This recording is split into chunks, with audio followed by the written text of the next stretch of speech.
아침 단상 269호 정옥성 목사. 유비의 먼 친척이자 형주의 주인인 유표. 유비가 오갈 데 없이 난처한 상황이 됐던 시절 잠시 유표에게 얹혀 살게 됩니다.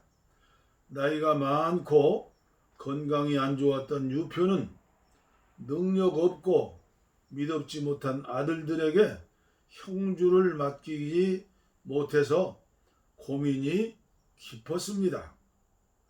덕스러워 보이는 유비에게 아들 대신 형주를 맡아달라고 간곡히 부탁을 했습니다. 하지만 유비는 결사적으로 거절합니다. 제갈공명이 유비에게 말했습니다. 죽은, 지금 우리에게는 명분이 생겼습니다. 형주를 이 기회에 정당하게 물려받아서 천하 통일의 초석을 마련하시지요. 유비가 단호한 태도로 제갈공명에게 대답했습니다. 군사는 나를 그 정도의 사람으로밖에 보질 않습니까? 나는 내 은인의 땅을 빼앗아서 천하를 도모하는 그런 사람이 아닙니다. 그러고는 가버렸습니다. 이에 대해서 제갈공명이 속으로 생각합니다. 유비의 말이 계획된 말이라면 이 사람은 무서운 사람이다. 그런데 유비의 말이 계획된 말이 아니라 진심에서 우러나온 말이라면 이 사람은 정말 무서운 사람이다. 대중의 칭송이 절로 나오도록 기획하는 사람은 무서운 사람 혹은 무서운 지도자일 수 있습니다. 기획이 아닌 기획이 필요 없는 인생 자체가 스토리가 되는 지도자가 주는 파괴력은 엄청난 것이라 생각합니다. 모든 일에는 기획이 중요하지만 그것을 뛰어넘는 파괴력을 가진 진심이 세상을 바꾸는 것인지도 모른다고 생각이 듭니다. 치밀한 계획과 습득된 지식을 무장한 사람보다 타고난 성품과 기질 그리고 지혜는 그 어느 것과 비교될 수 없는 것입니다. 링컨은 사람의 성품은 역경을 이겨낼 때가 아니라 권력이 주어졌을 때 가장 잘 드러난다고 했습니다.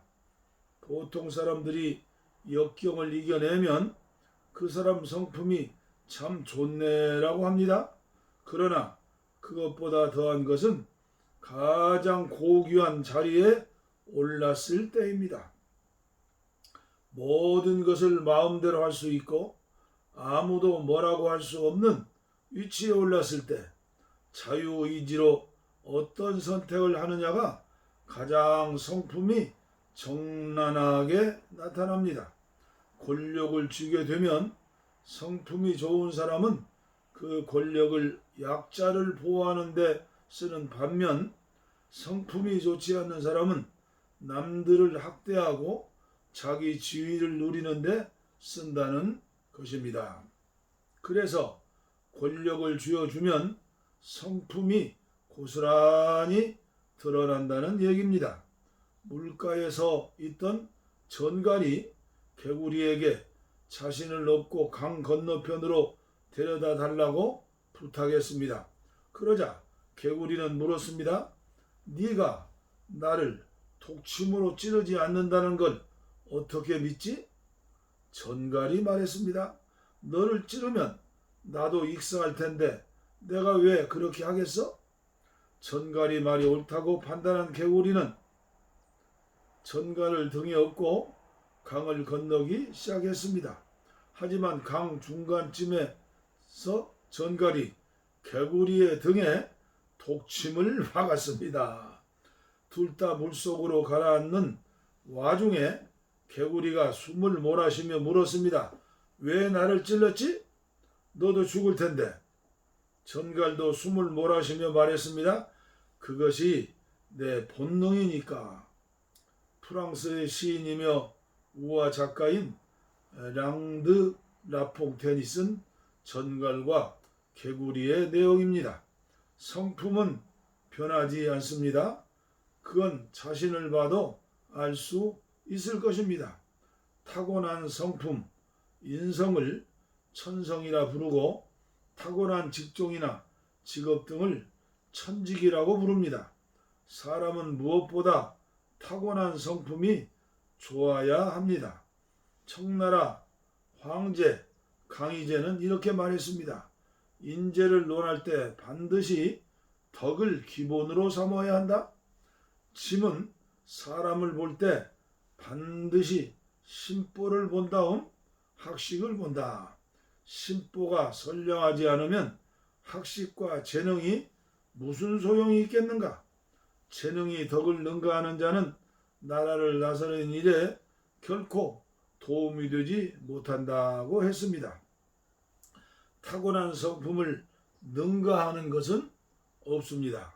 학식, 경력, 학벌, 지위, 환경 등 그 어느 것도 타고난 성품을 대신할 수 없습니다. 그만큼 타고난 성품은 바꾸기가 어렵습니다. 나 자신을 봐도 70이 넘게 살았어도 성품은 하나도 변하지 않은 것을 고백합니다.